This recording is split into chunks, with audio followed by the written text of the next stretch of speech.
The massive ship known as the Celestial Harmony drifted silently through the dark void of space. Its blue and silver hull glimmered under the light of distant stars as it approached the small blue planet known as Earth. The ship carried important visitors from the Azurian Empire, a race of tall, blue-skinned beings with advanced technology and wisdom. Karen Howard stood nervously in the reception hall of the International Space Agency. Her dark uniform felt too tight around her neck as she watched the airlock doors with growing anxiety. She had been chosen to serve as the personal guard to Queen Leora, the ruler of the Azurians, during her diplomatic visit to Earth. Karen still could not believe her luck or her misfortune, depending on how she looked at it. "I hope I don't mess this up," Karen whispered to her fellow guard. Megan smiled and patted Karen's shoulder. "You'll be fine. Just remember your training. These aliens might look strange, but they need our help, or they wouldn't be here." The airlock doors slid open with a soft hiss. A group of tall blue figures stepped into the hall. Their skin shimmered with an inner light that made them look almost magical. They wore flowing silver robes decorated with strange symbols, and their large almond-shaped eyes surveyed the room with quiet curiosity. Karen held her breath as the tallest of the aliens stepped forward. Her silver crown marked her as Queen Leora. Her eyes, the color of deep purple gems, found Karen's face immediately. "You are my assigned guardian?" the Queen asked. Her voice sounded like music. "Yes, Your Majesty." Karen replied with a small bow. "I am Guard Karen Howard. I will ensure your safety during your stay on Earth." The Queen studied Karen with interest. "Your species is so small," she said, "yet I sense great strength in you." "Thank you," Karen said, unsure how to respond to the strange compliment. The Queen suddenly swayed on her feet. Her hand reached out, grabbing Karen's shoulder for support. Karen reacted quickly, steadying. The tall alien ruler, "Are you well, Your Majesty?" Karen asked, concern filling her voice. The Queen straightened her posture. "Just the gravity adjustment," she explained. "It affects me more than my people. I will adapt." Director Samantha Wells stepped forward. Then, welcoming the alien delegation officially, Earth was eager to establish good relations with the Azurians. Their advanced medical technology could save millions of human lives, and in return, the Azurians seemed fascinated by human creativity and emotion, something their logical society lacked. Karen escorted Queen Leora to her quarters in the special diplomatic wing of the agency. The rooms had been prepared with special lighting and gravity adjustments to make the alien visitors comfortable. "You will stay close to me during my visit," the Queen said to Karen as they walked. It was not a question but a command. "Yes, Your Majesty," Karen replied. "I will be with you at all times." "Good," the Queen said. "I wish to learn about humans, and you will teach me." The next few days passed in a blur of diplomatic meetings and cultural exchanges. Karen remained by the Queen's side, as ordered, answering countless questions about human life, emotions, and customs. "Why do humans create art that makes them sad?" the Queen asked one evening as they walked through a small art gallery. Karen thought about it for a moment. "Sometimes feeling sad can be beautiful." She tried to explain. "It reminds us we are alive, that we care deeply about things." The Queen tilted her head in confusion. "This emotion concept is difficult for my people. We function on logic and purpose. Emotion seems inefficient." "But without emotion, what drives you?" Karen asked. "What makes life worth living?" "Purpose, duty, progress," the Queen listed. But her voice sounded uncertain. That night, as Karen stood guard outside the Queen's chambers, she heard a strange sound from within, a sort of gasping sob. Karen hesitated only briefly before opening the door. The Queen sat on the floor, her blue skin pale, almost gray. Her body trembled as she fought for breath. "Your Majesty." Karen rushed to her side. "What happened? Are you ill?" The Queen looked up, her purple eyes clouded with pain. "Something is wrong," she whispered. "I feel strange sensations. My body does not respond correctly." Karen activated her emergency communicator. "Medical emergency in the diplomatic wing, Queen's quarters," she reported. Code blue. Within minutes, medical staff, both human and Azurian, rushed into the room. The Queen's personal physician, A stern-faced Azurian named Naira pushed Karen aside and began scanning the Queen with strange devices. "What is happening?" Karen asked. But the Azurians ignored her, speaking rapidly in their own musical language. The Queen suddenly reached out, grabbing Karen's hand. "Stay," she commanded, her voice. Weak Naira looked at Karen with suspicion. "You will leave human. This is not your concern." But the Queen shook her head.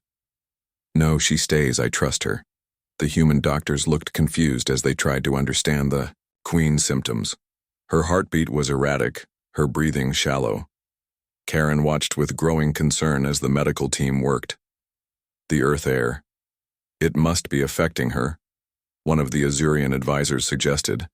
But the Queen's physician shook her head. "All other Azurians adapt well." "It must be something else," Nira said. Her eyes narrowed. "Something specific to Her Majesty."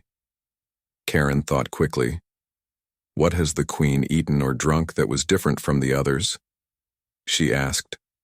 The question caused a stir among the aliens. They looked at each other, then at Karen. Nothing. "The Queen's food is carefully prepared," stated Naira.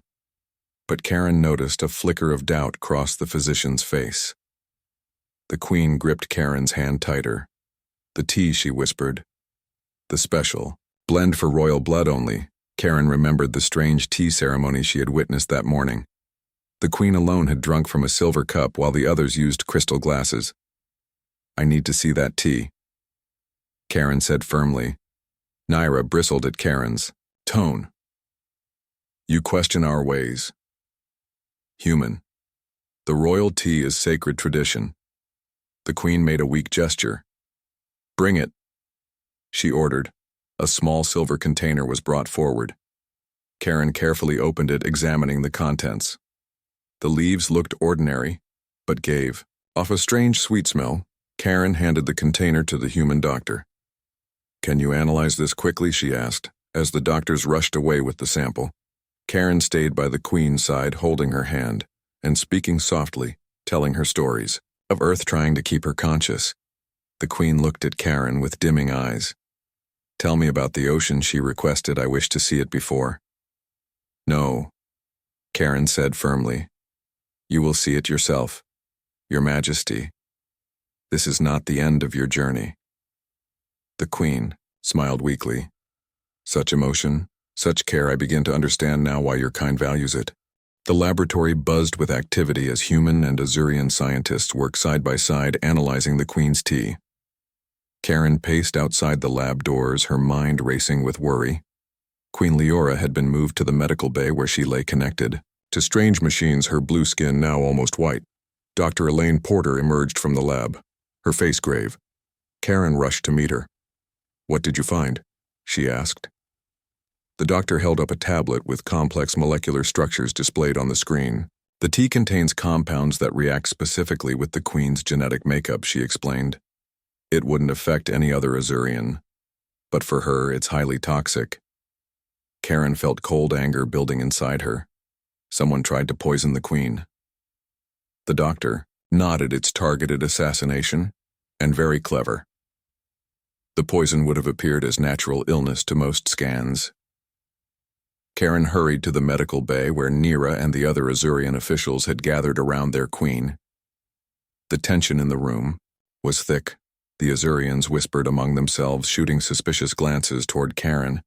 "We have discovered the cause of the Queen's illness," Karen announced.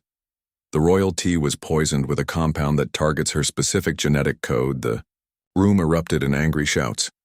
The Azurian officials turned on each other with accusations while Naira stared at Karen with disbelief. "Impossible," Naira declared. "The tea is prepared by loyal servants who have served the royal family for generations." Karen stepped closer to the Queen, who watched the chaos with tired eyes. "Who has access to your tea, Your Majesty?" she asked quietly. The Queen thought for a moment. "Only Naira and my personal attendant, Vela," she whispered. Karen turned to the Azurian physician, who now looked uncomfortable under her gaze. "Where is Vela now?" Karen asked. "She returned to the ship for supplies," Naira said too quickly. Her eyes shifted away from Karen's. Karen activated her communicator. "This is Guard. Howard," she said firmly. "I need security at the Azurian ship immediately. Detain anyone attempting to board or leave." Ambassador Diane Kelly rushed into the medical bay, her face flushed with concern. "What is happening here?" she demanded. Karen stood straight facing the ambassador. "The Queen's personal attendant Vela poisoned her and is likely trying to escape to the ship, I suspect, with help," she said, her eyes flicking toward Naira. The Azurian physician stepped back in shock. "You accuse without proof, human," she hissed. Karen moved to the Queen's side. "The proof is in Her Majesty's condition. The poison was designed to kill, slowly making it appear as natural illness. But our human technology detected what Azurian scanners missed." The ambassador looked between Karen and the alien officials. "This is a serious accusation, Guard Howard," she said carefully. "If you're wrong, we risk our entire alliance with the Azurians." "I'm not wrong," Karen stated. The Queen met her eyes and gave a slight nod of agreement. Security teams reported back. Through Karen's communicator, suspect apprehended attempting to board the ship. A voice announced additional evidence found in her quarters. Multiple doses of the same toxin.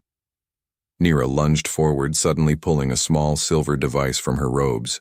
Karen reacted instantly, tackling the physician to the ground. The silver device skittered across the floor. The Azurian guard seized Naira, holding her firmly as she struggled, and shouted in their language, "She is part of the conspiracy," Karen said. As she got to her feet, she tried to finish what Vela started. Ambassador Kelly ordered maximum security while Dr. Porter rushed to administer the antidote they had developed. Karen stood guard beside the Queen, unwavering in her duty. Hours passed. In tense silence, the Queen drifted in and out of consciousness as the antidote fought the poison in her system. Karen refused to leave even when her shift ended. She felt responsible somehow, as if she had failed in her duty to protect the Queen. "Why did they do this?" Karen asked the Azurian security chief as they stood watch together. The chief, named Zara, looked troubled. "There is division in our empire," she explained. "Some believe we should not seek alliance with humans. They see emotion as weakness. They fear what contact with your kind might do to our logical society." Karen frowned. "Does the Queen share this view?" Zara shook her head. "No. Queen Leora believes our peoples can help each other grow. She sees value in human emotion and your creativity. She believes it is the next step in our evolution, to feel as well as think." When night fell, Karen found herself alone with the Queen. The monitors showed improving vital signs, but the Queen still looked fragile. Her tall frame diminished somehow. "By illness, you saved my life, human," the Queen said suddenly, her voice stronger than before. Karen moved closer to the bed. "I was just doing my duty, Your Majesty." The Queen smiled weakly. "No. You showed insight and courage beyond duty. You showed care. Tell me, why did you suspect Naira?" Karen thought for a moment. She was too quick to dismiss the possibility of poison. She explained, and she seemed nervous when I asked about Vela. "But mostly it was instinct. Something felt wrong about her behavior." "Instinct," the Queen repeated. The word seemed foreign to her. "Our people do not trust such things. We rely on data, logic, probability, but emotion and instinct can be valuable too," Karen said. "Sometimes they help us see what pure logic might miss." The Queen was silent for a long moment, considering this. Her large purple eyes studied Karen with new interest. "You will continue to guard me," she said finally. It was not a request. The next morning, Queen Leora was strong enough to sit up. Her color had improved. Significantly, Dr. Porter was pleased with her recovery. "The poison is breaking down in your system," the doctor explained. "Another day or two, and you should be fully recovered." Ambassador Kelly arrived with news of the investigation. "Vela and Naira have confessed," she informed them. "They were part of a small faction opposed to the Earth Alliance. They believed the Queen was being corrupted by human influence." "Queen?" Leora nodded sadly, showing more emotion than Karen had seen from any Azurian. "They fear change," she said. "It has always been our greatest weakness as a species. We advance technologically but resist cultural evolution. Karen stood at attention nearby, listening but trying to remain professional, despite her growing fascination. With the alien queen. You should rest, Ambassador Kelly advised the queen. The diplomatic meetings can wait until you're fully recovered. The queen shook her head. No. We must continue. The alliance is more important now than ever. My people need what humans can teach us. Later that day, against medical advice, Queen Leora insisted on attending a scheduled cultural exchange. The human representatives showcased art, music, and literature, while the Azurians demonstrated their advanced sciences. Karen watched. As the queen engaged with human creativity, her interest seemed genuine, her questions thoughtful. She appeared particularly moved by a violin performance, her large eyes widening at the emotional music. This feeling the queen whispered to Karen as they listened. It creates strange sensations. Is this what you call sadness or joy? Both. Karen answered. Sometimes the most beautiful things make us feel both at once. The queen nodded slowly. I begin to understand. There is wisdom in emotion, a kind of knowledge beyond data. As they left the cultural center, Karen noticed the queen was tiring, though she tried to hide it.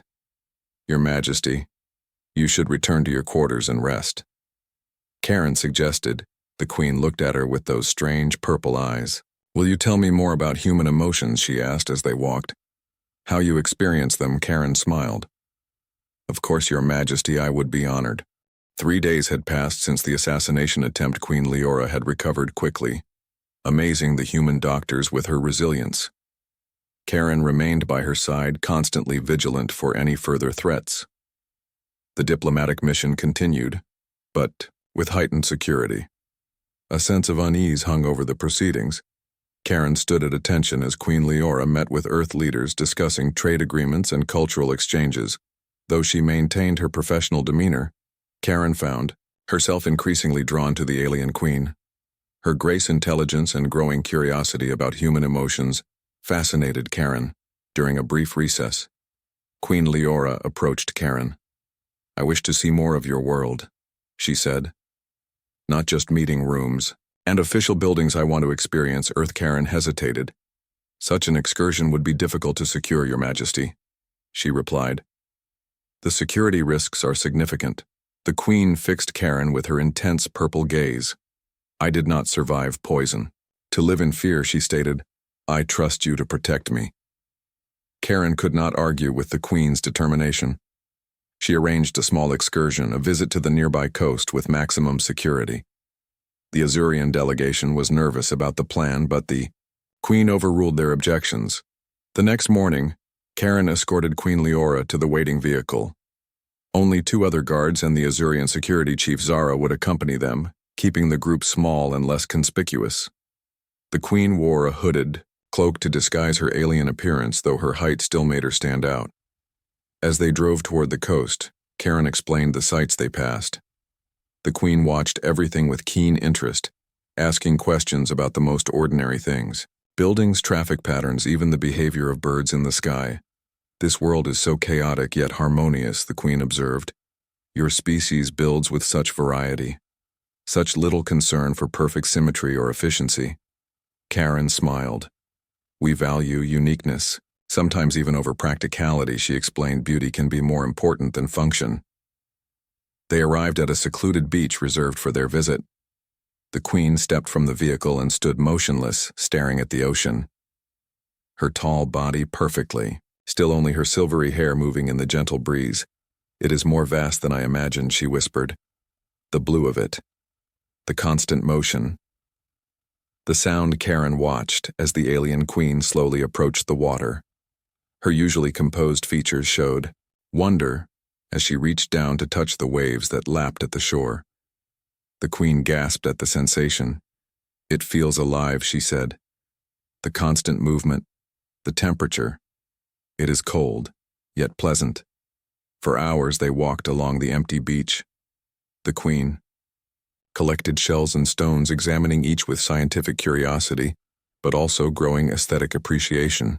She seemed particularly drawn to imperfect shells, showing them to Karen with excitement. This one is damaged, yet beautiful, she said, holding up a shell with a jagged hole.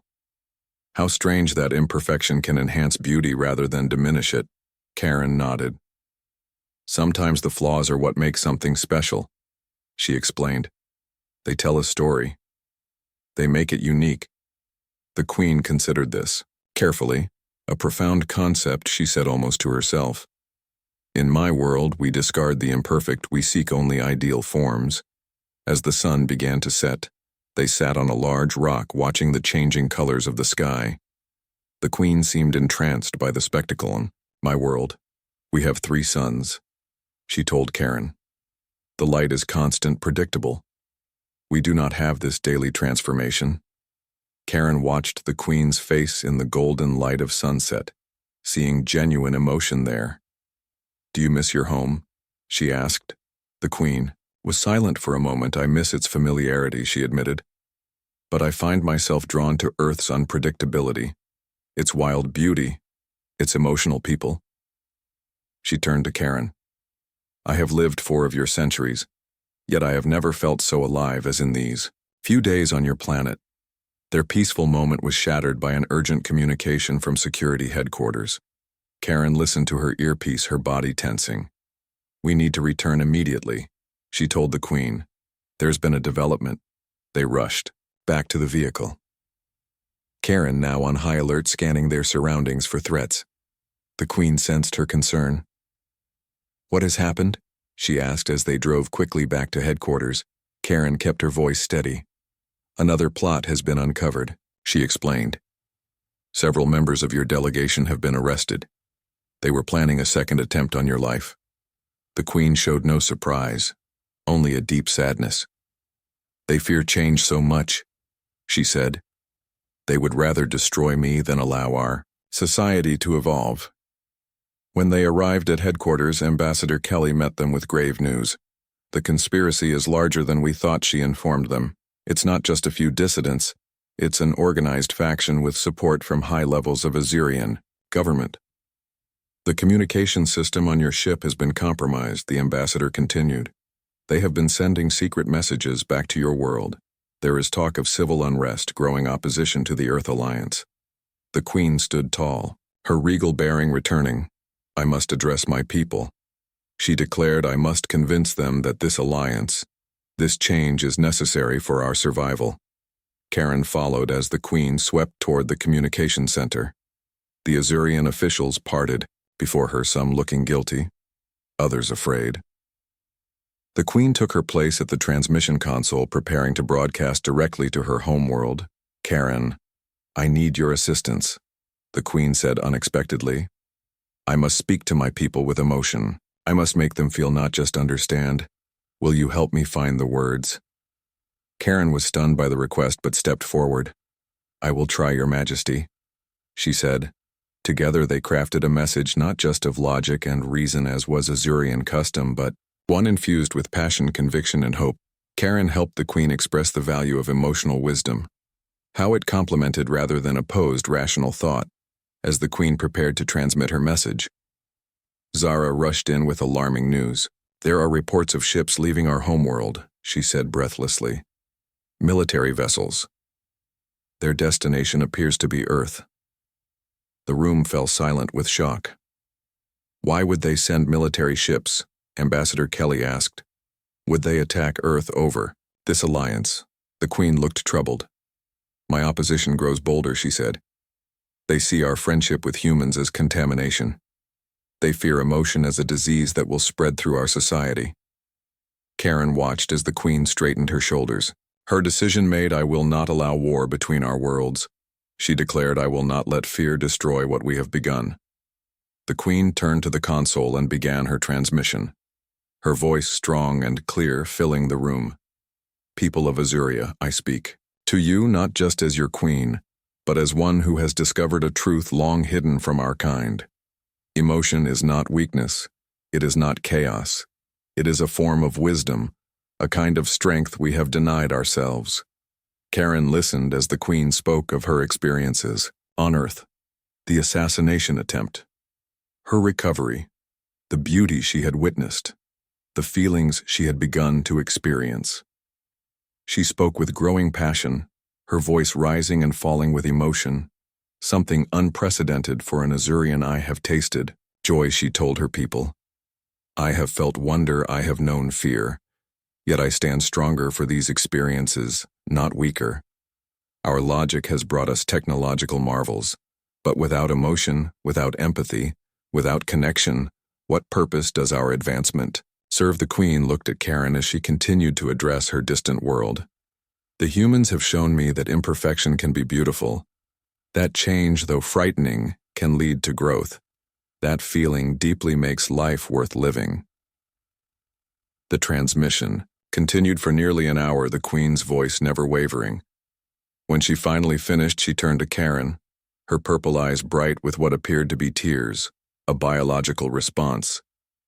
Azurians were not known to possess, it is done, she said simply. Now we wait. Karen stood beside her Queen as reports came in from across space. The military vessels had slowed their approach. The Azurian public was in turmoil, some embracing the Queen's message, others rejecting it. But there was dialogue, debate. A beginning. You have changed everything, Karen said quietly to the Queen. The Queen smiled, a true smile, not the polite expression she had worn before. No, she corrected. We have changed everything together. A week passed in tense anticipation. The Azurian military vessels maintained their position at the edge of Earth's solar system, neither advancing nor retreating. Communications between Earth and the Azurian homeworld remained open but cautious. Queen Leora continued her diplomatic mission with even greater determination, while Karen remained vigilant at her side. The Queen's message had created ripples throughout the Azurian Empire. Reports indicated that younger Azurians, particularly scientists and explorers, supported her vision while traditionalists and military leaders opposed it. Society was dividing along ideological lines, something unprecedented in their logical, structured civilization. Karen noticed subtle changes in the Queen as days passed.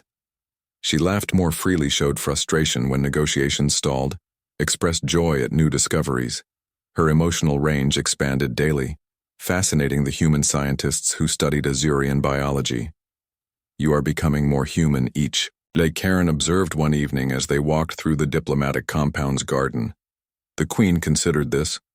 The biology remains Azurian, she replied. But perhaps the spirit becomes something new, something neither purely human nor purely Azurian. Loud alarms suddenly blared through the compound. Karen's training kicked in immediately. She positioned herself protectively in front of the Queen as security personnel rushed toward them. Intruder alert echoed over the communication system. Multiple breaches detected. Karen activated her weapon, a non-lethal stun baton. Your Majesty, we need to get you to the secure bunker now, she instructed. The Queen did not move. What is happening? She demanded. No time to explain. Karen grabbed the Queen's arm, pulling her toward the nearest security door. Behind them, shadows moved in the darkness. Humanoid figures, but too tall to be human. Assassins, the Queen whispered. My own people have come for me. Karen pushed the Queen through the door, then turned to face the threat. 3 Azurians dressed in black combat gear advanced toward them, their blue skin darker than most, almost navy in color, marking them as members of the elite military caste. Their eyes showed no emotion as they raised strange weapons. Karen didn't hesitate. She charged forward, activating her stun baton. The first assassin fired a pulse of energy that Karen barely dodged. The second tried to circle around to reach the Queen. The third engaged Karen directly. With quick movements, Karen struck the third assassin with her baton. The electrical charge was designed to incapacitate humans but merely slowed the Azurian. The creature stumbled, then regained its balance, swinging a powerful arm toward Karen's head. Karen ducked under the blow, using her smaller size to her advantage. She had trained extensively in combat against larger opponents, knowing that any alien species would likely outmatch humans in height and strength. She struck again, this time hitting a nerve cluster near the assassin's neck, where Azurian biology was particularly vulnerable. The assassin fell to one knee, temporarily paralyzed. Karen turned to face the other two, but they had already pushed past her, reaching the queen. Karen felt a moment of panic, but then stopped. In amazement, Queen Leora stood tall and unafraid facing her would-be killers. She showed no fear, only determination. They hesitated clearly, surprised by her stance. "You come to kill your queen," the queen said, her voice echoing with authority.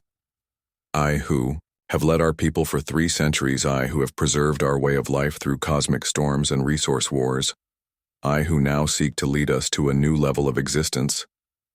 The assassins paused, uncertain. Karen used their moment of hesitation to position herself beside the queen's stun baton, ready. The lead assassin spoke finally. "You are corrupted by human emotion. The High Council has declared you unfit to rule."